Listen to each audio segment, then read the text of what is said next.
እንዳትሸወዱ ትክክለኛው መልስ የትኛው ነው I blank a new phone A has B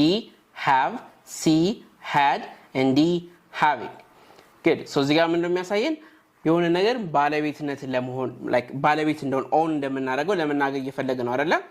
so ስለዚህ ምን እንላለን ማለት ነው የምንጠቀመው የverb አይነት verb to have ነው ማለት ነው verb to have ደግሞ ምንድናቸው have እና has ናቸው ማለት ነው ስለዚህ haveን የምንጠቀመው ለማን ነው for I we you and they ስለሆነ እዚህ ጋር I ስላለች ምን እንላለን I have a new phone ላለም ማለት ነው ሁለተኛው she blank a car have had has not having ይሄኛው ባለቤትነት ነው የሚያሳይ አይደለ ነው ነገር መኪና አላት ለማለት ስለፈለግን እዚያም እንደቀደሙ ነው የምንጠቀመው verb to have ያለው ማለት ነው ነገር ግን እዚያ የምንጠቀመው has የሚለው ነው hasን የምንጠቀመው ለማን ነው for third person singular she he it እና ስም ከሆኑ ነጠላ ስሞች ከሆኑ ለነሱ እንጠቀማለን ማለት ስለዚህ she has a car ወደሚቀጥለው እንመልከት እዚህ ጋር ደግሞ በደንብ ልብ በሉልኝ በነገራችን ላይ ብዙ ሰዎች ኮሜንት ላይ እየጠየቃችሁኝ ያላችሁት እንግሊዘኛን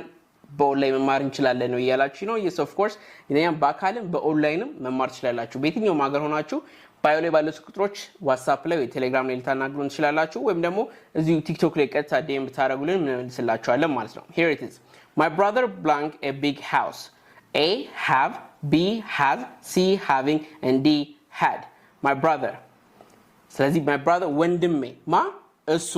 እሱ ምንድነው ወደ he አይደለም የሚለው third person ላይ ስለዚህ ቀደም እንጠቀማለን እንዳለው መልሳችን ምን ይሆናል ማለት ነው my brother has a big house ብለን እንገልጻለን ማለት ነው excellent the last one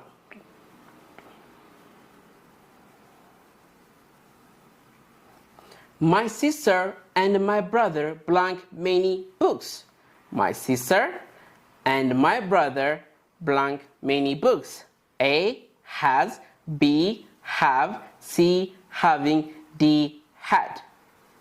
ዝጋራውን ልብ ማለት አለባችሁ ቅድም brother የሚለው ስላለ ምን ተጠቅመን ነበር